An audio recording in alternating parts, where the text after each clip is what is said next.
مناطق تابعة لأمريكا ولكنها مش ولايات. سكان المناطق دي معاهم الجنسية الأمريكية، لكن مش من حقهم إن هم يصوتوا في الانتخابات الرئاسية الأمريكية. رقم 1 District of Columbia، وهي اسمها بالعربي مقاطعة كولومبيا، واختصارها DC.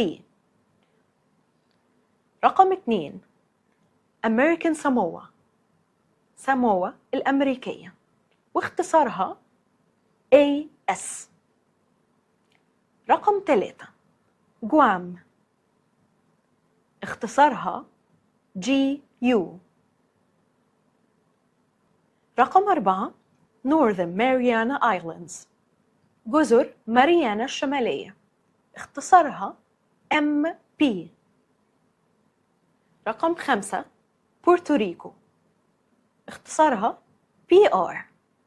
رقم 6 والأخيرة US Virgin Islands، جزر العذراء الأمريكية، اختصارها VI.